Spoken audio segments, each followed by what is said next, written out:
Class के बाद 10 minute में आपको बता दूँगा चल क्या है, ठीक है। अभी समझने का क्लास की एक छोटा सा टेस्ट ले रहा हूँ, फर्स्ट रैंक वाले को प्राइज़ है, ठीक है।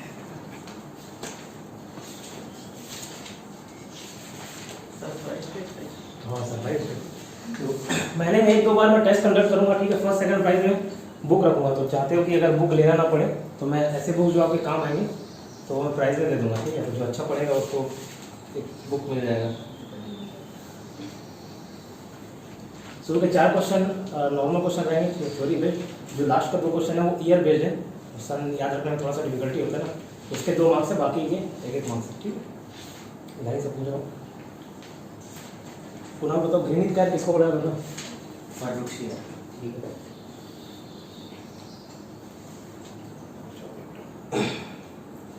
लंपट मूर्ख वो बताना नहीं ना एक दूसरे। हेमा मैडम के लिए जोरदार ताली बजा दीजिए। क्या रहा है भाई, है ना सबको छोटा सा गिफ्ट, ठीक है। अगली बात ही चलो आगे कह रही है।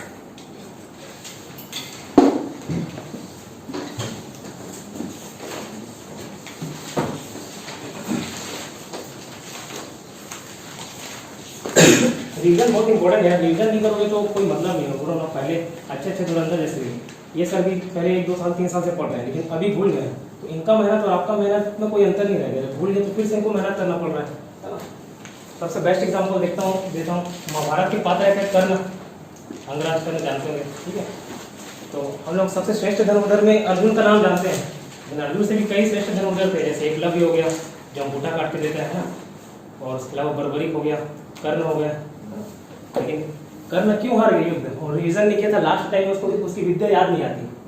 परशुराम उसको श्राप दे देते हैं कि लास्ट जब तुमको सबसे ज्यादा जरूरत होगी अपनी विद्या की तब तुम उसको भूल जाओगे, तो युद्ध से पहले रिवाइज करके नहीं जाना था, इसलिए हाँ इसलिए आपको भी रिविजन करना है, ठीक है। हम लोग कहाँ तक देखेंगे? महाकृष्ण पढ़ लिए थे ना।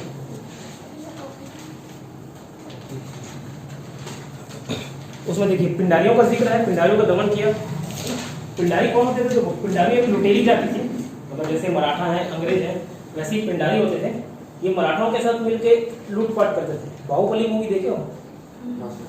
उसमें एक जगह पिंडारियों का जिक्र होता है, जब लाश कटे रहते हैं, कटप्पा और बाहुबली वो एक जो भी हीरोइन थी उसके जब राज्य जाते रहते हैं तो सर कटे रहते हैं या फिर वो तालाब में लाशें तैरती रहती हैं, तो उस समय बोलता है कि कौन किसका काम है, तो कटप्पा बताते हैं कि पिंडारियों का काम है। तो पिंडारी वही थे, तो वो लूटपाट तो करते थे, साथ में मार काट भी करके चले जाते थे, ठीक है। तो पिंडारी वो थे।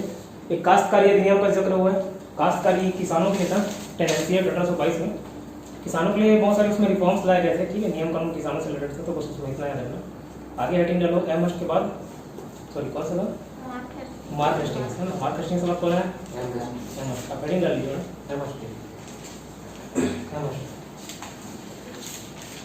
क्या था बताओ इसका कार्यकाल? 1830 से 1828। ठीक।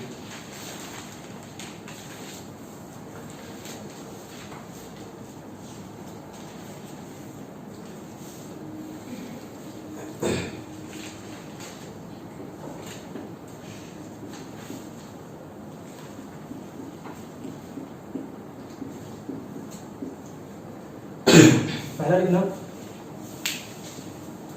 इसके कार्यकाल में, during his tenure, during his period भी लिख सकते हो, ड्यूरिंग हिज पीरियड। इसके कार्यकाल में प्रथम आंग्ल बर्मा युद्ध हुआ, फर्स्ट एंग्लो बर्मीज वॉर।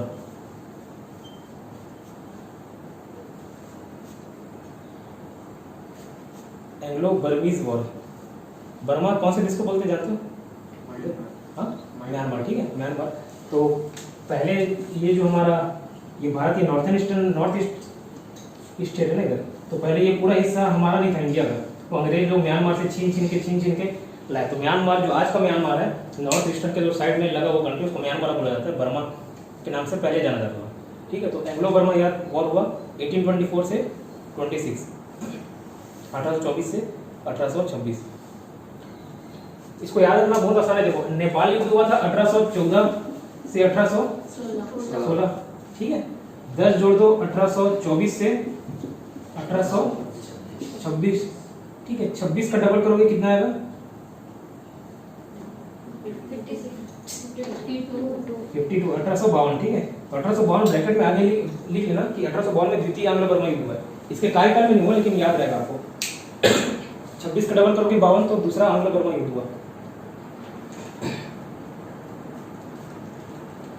अब ये हर एक युद्ध किसी न किसी, जब कोई परिणाम नहीं निकलता युद्ध का, तो किसी न किसी संधि के साथ खत्म होता है, ठीक है। तो ये किस संधि के साथ खत्म हुआ था? तो यांडबू, YANDBU, या यान्डू कर लो, यान्डू। हाँ, पहला युद्ध 1824 से 26 हुआ ना। War ended with the treaty of Yandoo, YANDOOBY,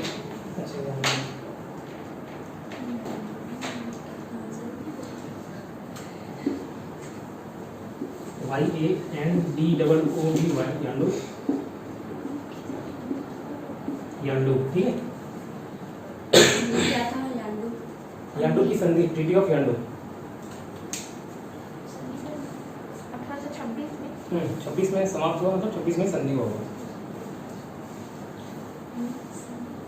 और इसके कार्यकाल की एक घटना महत्वपूर्ण, 1824 में सैन्य विद्रोह या सैनिक विद्रोह, 1824 में बैरकपुर में सैन्य विद्रोह। In 1824 sepoy mutiny of sepoy, SEPOY, sepoy mutiny of Barrackpore took place. Barrackpore Paschim Bengal में ना, लिखना चाहो तो लिख लो, नहीं तो नहीं लिखो तो चलेगा। बैरकपुर पश्चिम बंगाल में।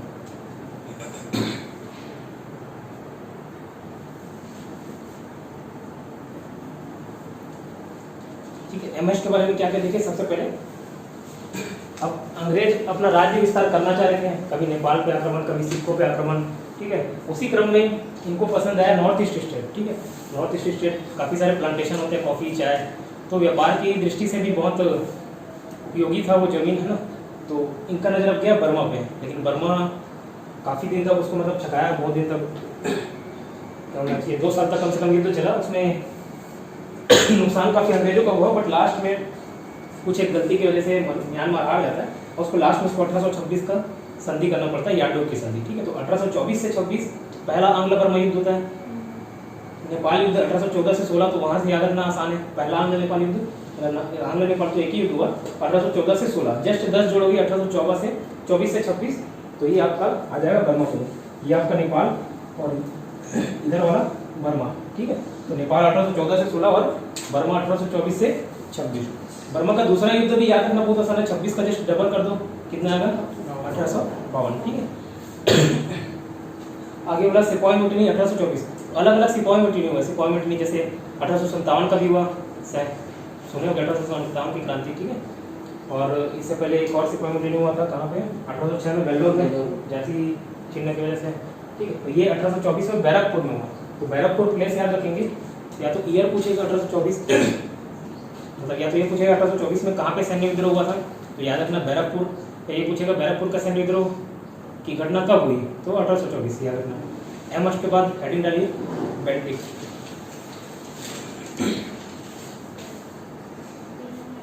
BMW से याद किए थे, ठीक है। B से बेल्टिक, M से मैटकॉफ।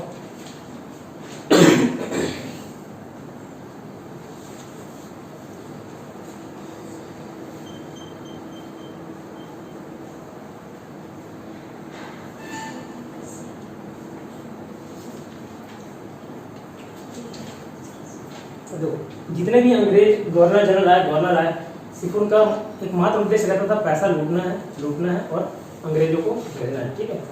तो हर कोई ऐसी पॉलिसी लाता था जिससे क्या है, या तो अंग्रेजी राज्य का विस्तार हो, भारतीयों का व्यापार ठप हो, ठीक है। और जैसे जी रहे भारतीय वैसे जी रहे थे। लेकिन बेल्टिक थोड़ा अच्छा आदमी था, वो सोचा जब यहाँ आए हैं 5 साल 10 साल जितना साल में भी काम करूंगा, कम से कम कुछ तो सुधार करके जाऊँ। तो एक प्रथा चलती थी सती प्रथा। पहले बोला था कि पहले शुरुआत में सती प्रथा स्टार्ट कैसे हुआ था, कोई अपनी मर्जी से सती होता था, ठीक है। किसी का हस्बैंड खत्म हो गया, कोई मतलब विधवा हो गई, तो अगर उसको लगता है कि यार मैं इसके बिना नहीं जी पाऊंगी, या यही मेरे पति परमेश्वर थे, यही भगवान थे, इनके बिना कोई लाइफ नहीं है, तो वो अपनी स्वेच्छा से जाके उनके चिता में लेट जाती थी, ठीक है, सती कर लेती थी। या फिर कहाँ से और ये प्रथा मजबूती पकड़ा, जब विदेशी आक्रमण होना चालू हुआ, जैसे इस्लाम धर्म का आगमन हुआ, तो कुछ अच्छे शासक रहते थे, कुछ बुरे शासक रहते थे, तो अपनी इज्जत बचाने के लिए भी उन लोग जोहर कर लेते थे, जैसे पद्मावती में किए, ठीक है। तो ये क्या, फिर इसको जबरदस्ती करवाने लग गए, हाँ मतलब तुम विधवा हो गई, अब उसको जबरदस्ती, वो बोल रही कि नहीं मैं दूसरे शादी करूंगा, भाई दूसरे से प्यार करती हूँ, नहीं, फिर भी उसको पकड़ के लाए और चिता में बैठा दिए। तो ये प्रथा एक कुप्रथा में बदल गई। तो बेंटिक देखा भाई ये कौन सा सिस्टम है, जैसे आज अंग्रेज मतलब आज जितना मॉडर्न अभी इंडिया है, वो आज से 800 साल 1000 साल पहले वहाँ अंग्रेजों में ये मॉडर्न शिप आ गई थी, ठीक है। वहाँ मतलब जो महिलाओं के लिए इक्वालिटीज थे वो आज से 1000 साल पहले से मिले चले आ रहे। तो ये सिस्टम देखा भाई, ये सती प्रथा क्या चीज़ है, समझ नहीं आ रहा। तो इसका हेल्प किया सती प्रथा दबाने में कौन, राजा राम मोहन राय। राजा राम मोहन राय आगे धर्म सुधार आंदोलन में पढ़ेंगे डिटेल में। तो राजा राम मोहन राय एक दार्शनिक टाइप का व्यक्ति था, उसकी बहन भी सती कर लेती है, तो उसको ये चीज़ पसंद नहीं आता, तो वो बहुत प्रयास करता है कि ये सती प्रथा को समाप्त किया जाए। तो वो जाता है विलियम बेंटिक के पास, क्योंकि गवर्नर जनरल तो उस टाइम वही था, है ना। तो क्या करता है, उसके पास जाके सती प्रथा को समाप्त करने के लिए कुछ कानून प्रावधान बनाते हैं। तो विलियम बेंटिक और राजा राम मोहन राय दोनों मिलकर सती प्रथा को समाप्त करते हैं, ठीक है। एक कानून लाते हैं जिसके तहत सती प्रथा अब गैर कानूनी हो गया, ठीक समझ। अब इसका ये मतलब नहीं कि सती प्रथा रुक गया, जैसे अभी मर्डर के लिए कुछ ना कुछ नियम कानून है कि आपको 7 साल का सजा मिलेगा, उम्र कैद की सजा मिलेगी, फांसी की सजा मिलेगी, इसका मतलब तो नहीं कि मर्डर हो नहीं रहा है। तो ठीक वैसे ही उसको गैर कानूनी का दर्जा दे दिया गया, ठीक है, समझ। तो बेंटिक लिखिए, उसके पहले में नीचे लिखना सबसे पहला पॉइंट, 1833 के चार्टर एक्ट के द्वारा, 1833 के चार्टर एक्ट के द्वारा as per charter act of 1833, as per charter act of 1833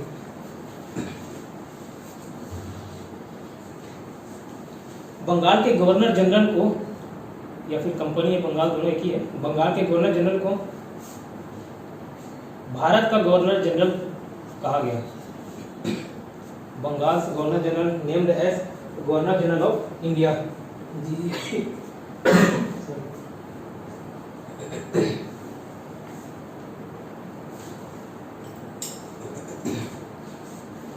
ठीक है, गवर्नर जनरल ऑफ इंडिया। इस तरीके से सबसे भारत का पहला गवर्नर जनरल कौन बना, विलियम बेंटिक, ठीक है। अब क्यों भारत का नाम दे दिया गया, जैसे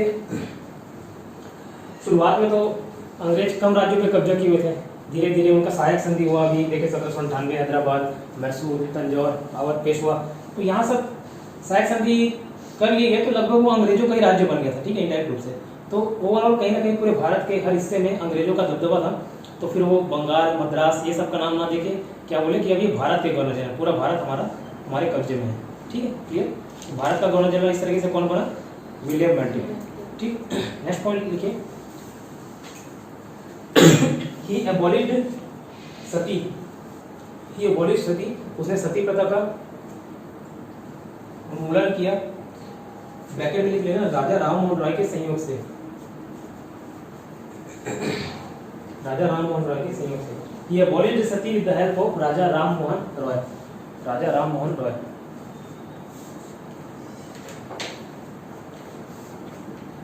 तो नीचे ब्रैकेट में लिख लेना, एक्ट 17, धारा 17।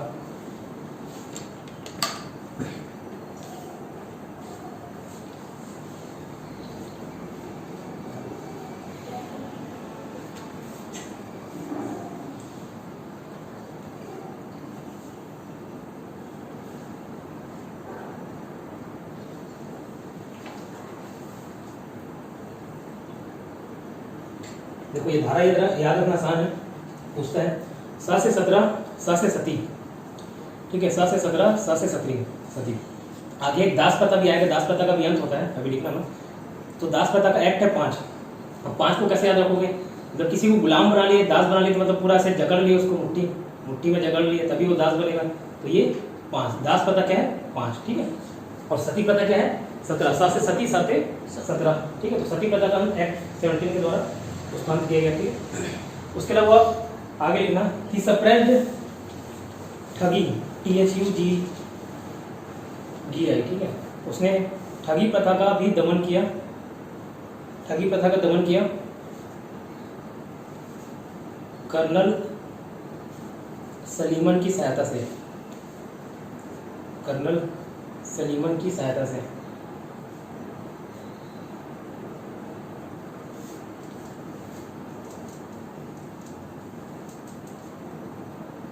अब ठगी क्या होता है देखो, sir colonel Sleeman, Sleeman, Sleeman किसी किसी किताब में सलीमन दिया रहता है, सलीमन सलीमन है कि तब ये ठगी क्या होते थे देखो सुन लो। चोरों का एक प्रकार से एडवांस रूप है ठगी। जैसे चोर चोरी करते हैं तो group of chores, group of thieves को क्या बोला जाता था, ठगी। ये लोग ठगी करते थे, पूरा लूटपाट करते थे और पूरा घर वगैरह उजाड़ देते थे, ठीक है। तो ठगी कुछ नहीं, बस सिर्फ ये चोरों का एडवांस वर्जन था। इसमें ग्रुप ऑफ चोर इधर उधर से करना चाहिए, एक्सपर्ट लोग आते थे, जिनको चोरी करना आता था, उन लोग एक ग्रुप फॉर्म करते थे, वही ठगी था, ठगी प्रथा। तो ठगी प्रथा से परेशान हो गया था, कहीं कुछ बना रहा है, कुछ निर्माण कर रहा है, जाके चोरी कर ले रहे हैं, ठीक है। जैसे सीएसबी के खंडर में देखोगे पूरा हर चीज़ वहाँ चोरी हो चुका है, दरवाजा खिड़की, ठीक है। तो ऐसे ही ये ठगी थे, ठगी प्रथा का दमन किया। सती प्रथा को 1829 में किया, ठीक है, 1829 लिख लो, और ठगी प्रथा 1830।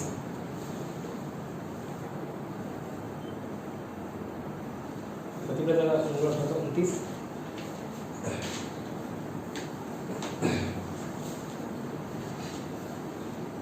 एक और ये शिशु बालिका वध होता था, ठीक है, मतलब जो फीमेल चाइल्ड हुई है ना, बच्ची हुई, उसको बचपन से मार दिया जाता। देखना जैसे कई सारे कास्ट में अभी भी देखो, ये साउथ इंडियन में कितना दहेज है ना, दहेज हो गया। फिर क्या बोलना चाहिए, बिहारियों में काफ़ी दहेज होता है, यूपी वाले में बहुत दहेज होता है। मतलब अगर वो इंजीनियर बन गया तो 10 लाख उसका फिक्स हो जाता है, भले जॉब करे मत करे।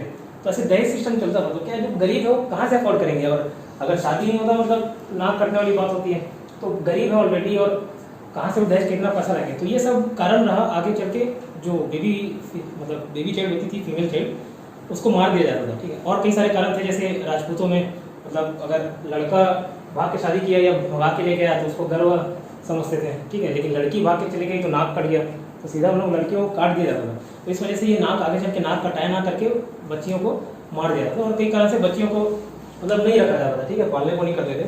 तो ये शिशु बालिका वध पर भी रोक लगाया। ही सप्रेस्ड इन्फेंटिसाइड्स, उसने शिशु बालिका वध पर भी रोक लगाया। ये मेंशन नहीं है, ही सप्रेस्ड इन्फेंटिसाइड्स।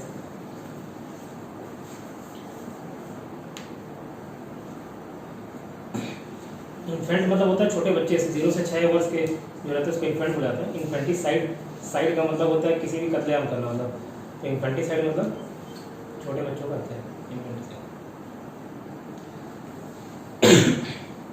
अब इतना अच्छा काम कराया तो एक काम और कराता है 1835 में, कलकत्ता में मेडिकल कॉलेज की स्थापना कराता है, ठीक है। तो 1835 लिख लो, इन 1835 ही build medical college in Kolkata, ये कलकत्ता। उसने 1835 में कलकत्ता में मेडिकल कॉलेज की स्थापना करवाई।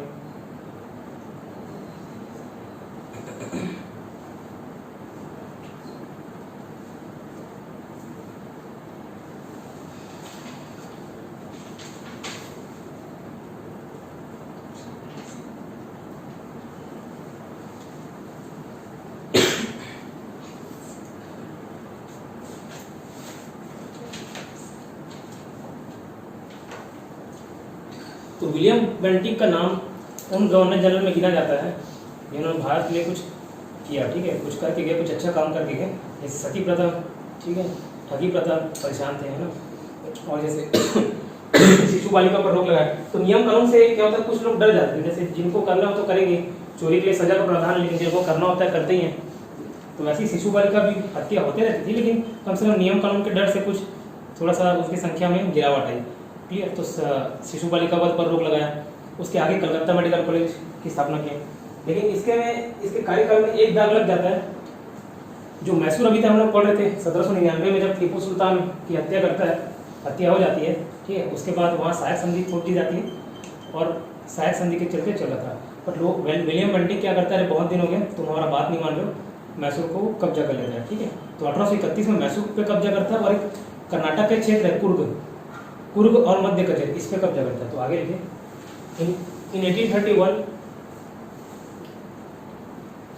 he seized Mysore. उसने 1831 में मैसूर राज्य हड़प लिया या कब्जा कर लिया। और 1834 में 1834 में कुर्ग KURG कुर्ग और मध्य कचेर मध्य कचेर सर रिपीट कीजिए मेरा। हाँ। In 1831 he seized मैसूर, ठीक है। और 1834 में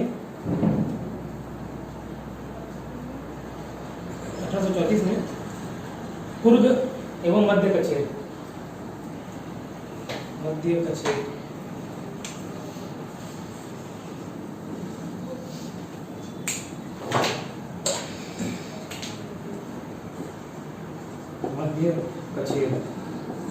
ठीक। सर इसको भी हड़प लिया। हाँ, सीज कर लिया, हड़प लिया, ठीक है। दो वर्ड होता है हड़पने के लिए, कब्जा करने के लिए। एक सीज होता है, एक एनेक्सेशन होता है। एनेक्सेशन थोड़ा बड़ा टर्म हो जाता है, पूरे देश पे, बहुत बड़े राज्य पे, बहुत बड़े क्षेत्र पे कब्जा किया तो एनेक्सेशन, छोटे राज्यों पे कब्जा किया तो सीज। मतलब छोटे टर्म में सीज यूज करते हैं, बड़े टर्म के लिए एनेक्सेशन, ठीक है। तो ये हुआ विलियम बेंटिक के बारे में। और एक दो लाइन छोड़ दिया करो, हर एक आध पॉइंट कवर होता है ना, उसमें एक आध लाइन छोड़ दिया करो। क्या है, 2 साल हो गए मैं पढ़ाई छोड़ी, कुछ पॉइंट मिस कर जाता हूँ, तो इसलिए एक दो लाइन छोड़ दिया करो, ठीक है। विलियम बेंटिक आगे, विलियम बेंटिक के बाद कौन है, ए से बताओ। ऑकलैंड एक्ट, एलनबर्ग है ऑकलैंड एक्ट, ठीक है। इसने क्या किया, ग्रैंड ट्रंक रोड का मरम्मत कराया। ग्रैंड ट्रंक रोड का देखो अच्छा ठीक है, बेंटिक के बाद BNS, ठीक है। मेटकॉफ देखो, चार्ल्स मेटकॉफ, उसका कार्यकाल लिखो 1835 से 1836।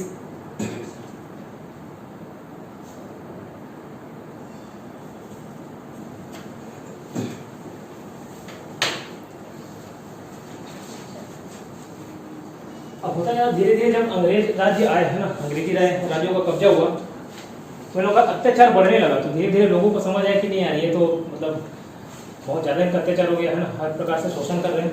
तो जो न्यूज़पेपर वगैरह जैसे भी छपता है तो उसमें कोई आर्टिकल छापने लग गया, कोई प्रमोशन करने लग गया, तो प्रेस वाले क्या करते थे, उनके खिलाफ लिखना चालू कर देते थे।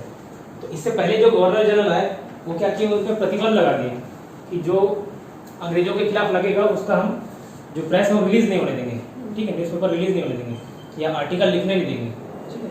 या जैसे इंग्लिश मीडियम में कोई लिखता था तो समझ आता था अंग्रेजों को, हिंदी में लिखता था तो समझ नहीं आता था। तो कभी कभार ऐसे ही हिंदी में छाप देते थे कुछ ना कुछ, लेकिन जैसे ही पकड़ में आता था फिर उसका न्यूज़पेपर बैन कर दिया जाता था, ठीक है। तो जो चार्ल्स मेटकॉफ आया ना, वो बोला कि चल मैं बहुत अच्छा काम करूंगा तो कम से कम मेरे समय में मेरा तारीफ होना चाहिए, ये सोच के वो न्यूज़पेपर मतलब जो प्रेस है उस पर उसका क्या होना चाहिए, उस पर जो रेस्ट्रिक्शन थे उसको हटाया।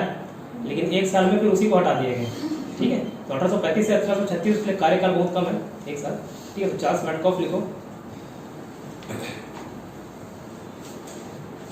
He removed restriction.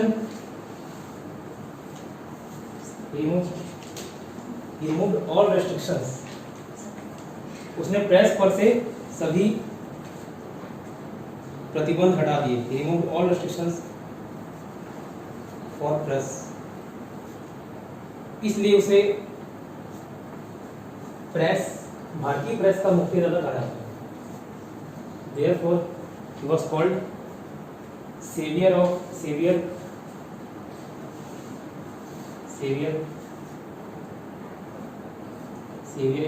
या लिख सकते हो savior of Indian press।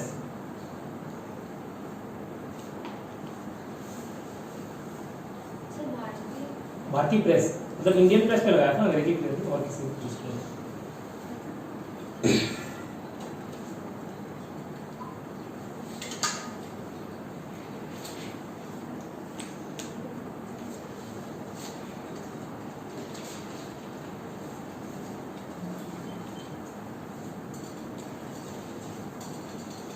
ठीक है, इतना क्लियर। देखो कहाँ से स्टार्ट किए थे आज अपन, हेस्टिंग्स के बाद एमहर्स्ट देखे थे ना।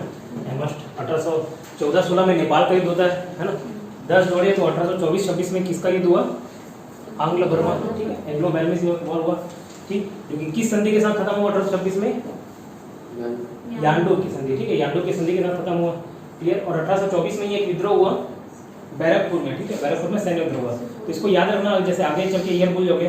तो बर्मा युद्ध चालू हुआ 1824 में, तो ब से बर्मा, ब से बैरकपुर, तो 1824 में ही बैरकपुर का भी सिपाही मुठनी हुआ, ठीक है, सैनिक विद्रोह हुआ, क्लियर, याद रहेगा। 1824-26, ठीक, और 26 का जैसे डबल करोगे तो क्या होगा 1852, तो उसमें क्या हुआ, सेकंड एंग्लो बर्मीज वॉर हुआ, ठीक है, ये याद रहेगा।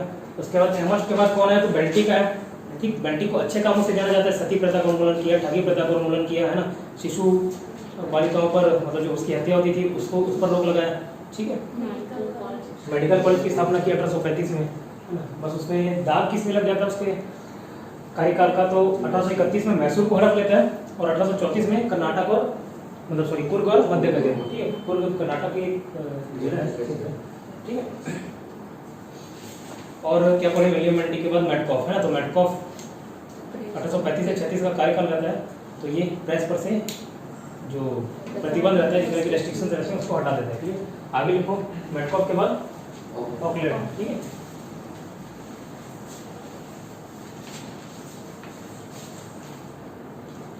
मेटकॉफ के बाद ऑकलैंड,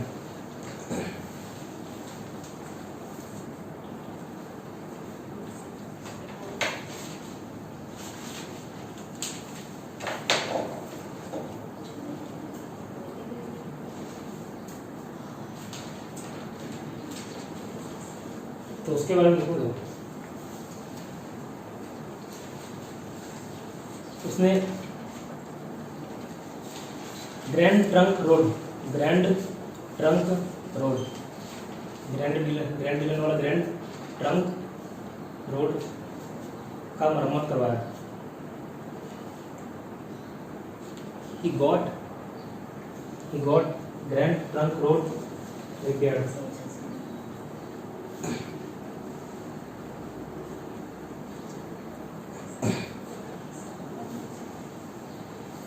जो grand trunk road Sher Shah Suri निर्माण करवाता है।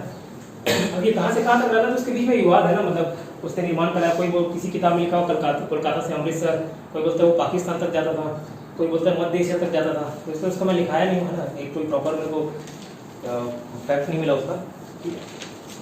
तो फिर ग्रैंड ट्रंक रोड का निर्माण शेरशाह सूरी ने करवाया था। इसका मरम्मत किसने कराया, ऑकलैंड ने। कैसे याद रखोगे, जो रोड था वो थोड़ा सा ऑकवर्ड हो गया था, गड्ढा हो गया था, जैसे ये रास्ता है, ठीक है, तो ऑकवर्ड दिखने लगा था, ऑकवर्ड था, इसलिए वो उसने निर्माण करवा दिया। तो ऑकवर्ड से याद रखना ऑकलैंड, ठीक है, याद रहेगा, ठीक है। ये सब आगे क्या होता है, जब एक आध साल 6 महीने से रिवाइज नहीं कर लो, अभी तो मैं बिना ऑप्शन के पूछ रहा हूँ ना, तो थोड़ा याद नहीं आ रहा है, लेकिन जब ऑप्शन देखोगे ना तो कहीं ना कहीं माइंड में क्लिक कर जाता है, अच्छा ऑकवर्ड ऑकलैंड ऐसे याद आ रहा है, तो काम आता है, ठीक है। तो ऑकलैंड इस तरीके से याद रहेगा। इसके बाद देखो, आ से ऑकलैंड, आ से आंग्ल अफगान, आ से ऑकलैंड, आ से अफगान, तो पॉइंट लिखो, प्रथम आंग्ल अफगान युद्ध इसी के समय हुआ, first Anglo Afghan war.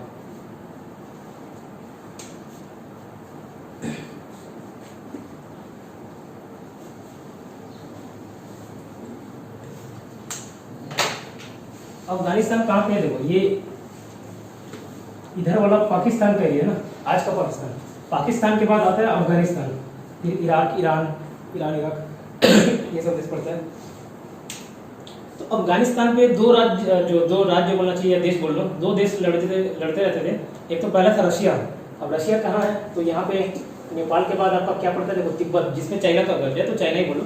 Tibet के ऊपर है चाइना, चाइना के ऊपर है कौन, रशिया, ठीक है। तो ये रशिया अफगानिस्तान के लिए और ये अंग्रेज अफगानिस्तान के लिए आपस में लड़ते रहते थे, ठीक है।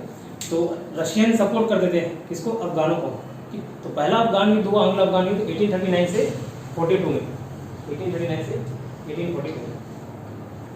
ऑकलैंड का कार्यकाल लिखना, क्या था ऑकलैंड का कार्यकाल, 42 से 36 से 42, ठीक है, इसी के बीच में हो जाएगा। अब भले इसका आंग्ल अफगान युद्ध से कोई लेना देना नहीं था, लेकिन मैं बोला कि एक फैक्ट पूछ दिया जाता है कि किसके कार्यकाल में हुआ, तो अगर जो नहीं लिखा हो तो समझ जाना कि वो उसके कार्यकाल में पीरियड में आएगा। जैसे आंग्ल मैसूर युद्ध बोला, ठीक है, 90 से 92 नहीं लिखा है, लेकिन क्या मतलब 90 से 92 के समय में कौन था, तो 86 से 93 था कॉर्नवालिस, तो कॉर्नवालिस के पीरियड में होगा। तो जहाँ पे हम लोग इजी से याद कर सकते हैं उसको निकाल देंगे, जैसे आंग्ल अफगान युद्ध, आ से ऑकलैंड, आ से अफगान, ठीक, याद रहेगा।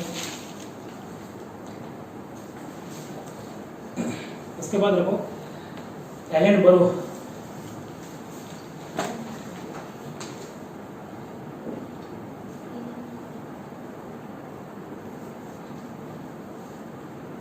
सिंध सुनो, सिंध कौन सा प्रदेश है? सिंध, सिंधु नदी के आसपास वाला सिंध, सिंधी बोलते हैं ना, वहाँ से जो लोग पैदाइशी हैं वो सिंधी। सिंध प्रदेश को ये कब्जा कर लिया। तो एलन बरो, ये सिंध उस टाइम थोड़ा सा स्वतंत्र था, पूरी तरीके से अंग्रेजों के कब्जा में नहीं था। तो बहुत दिन से वो आश्वासन देते रहता था कि आपको छोड़ देंगे, आपको बरी कर देंगे, बरी कर देंगे। तो बरी करने की जगह क्या कर लिया, वो कब्जा कर लिया। ठीक है, तो बरी से याद रखना एलन बरो, तो बरी ना करके क्या कर लिया, कब्जा कर लिया। तो एलन बरो 1843 में सिंध प्रांत पे कब्जा, 1843 में सिंध प्रांत पे कब्जा।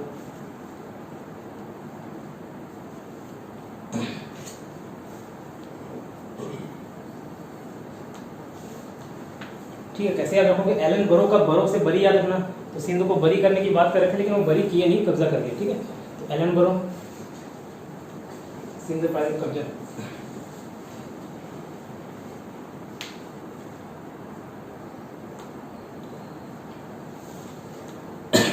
आगे लिखना, इसने दास प्रथा को समाप्त कर दिया। ही एबॉलिश्ड स्लेव सिस्टम, दास प्रथा।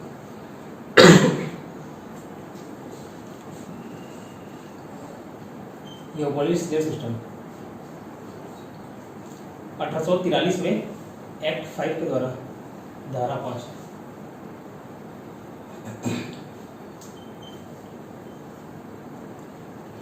सिंध को भले बरी नहीं किया, लेकिन किसको बरी कर दिया?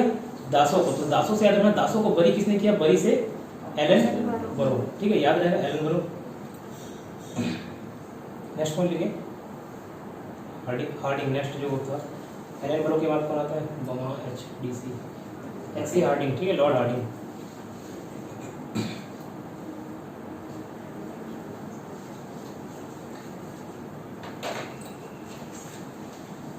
ये सबसे हार्डिंग से ये आता था, इसने नरबली प्रथा का विरोध किया।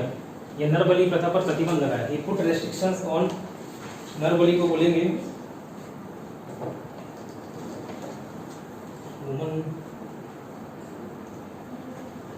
Human sacrifice. ये put restrictions on human sacrifice, नरबली प्रथा पर विरोध, प्रतिबंध लगाया। इसको कैसे याद रखोगे? तो देखो, अंग्रेज हिंदू धर्म में या जो भी धर्म वहाँ पे व्याप्त थी, वो धर्म में हस्तक्षेप करने के लिए बस, क्या वनिंदा है, धर्म में हस्तक्षेप करने से बचते थे। क्यों? जितना भी 1806 में देखे वेल्लोर में सैनिक थे, इतने दिन से उनका शोषण किया जा रहा था भारतीय प्रजाओं का, लेकिन कोई विरोध नहीं किया। ठीक है, लेकिन जैसे ही बोले कि टीका नहीं लगाना है, कान में बाली नहीं पहनना है, मना कर दिए। तो सिर्फ कान में बाली पहनने और टीका ना लगाने की वजह से उन्होंने विद्रोह कर दिए। तो यहाँ से अंग्रेजों को समझ आया कि भाई ये धर्म में हस्तक्षेप नहीं करना। आगे 1857 की विद्रोह भी होता है। यहाँ तक कितना शोषण बढ़ चुका था अंग्रेजों का, और भारत के राज्य छोटे छोटे सब अलग अलग बटे रहते थे और आपस में लड़ते रहते थे। तो किसी को अंग्रेजों से लड़ने की फुर्सत नहीं मिलती थी। वहाँ पे भी जातीय हस्तक्षेप हुआ, इस कारण विद्रोह हुआ। तो ये जो भी धर्म के नाम पे अगर कोई डिसीजन लेना तो उससे बचते थे। तो ये जो हार्डिंग था बहुत हार्ड डिसीजन लिया।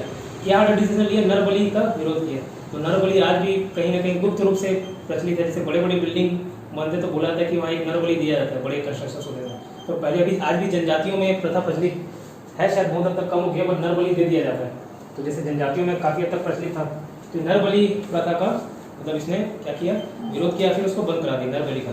तो नरबली याद रखना, नरबली किया मतलब धर्म में हस्तक्षेप किया। ठीक है, तो बहुत हार्ड डिसीजन लिया। तो हार्ड डिसीजन से हार्डिंग याद रहेगा। इतना याद करके रखिए, 10 मिनट का समय।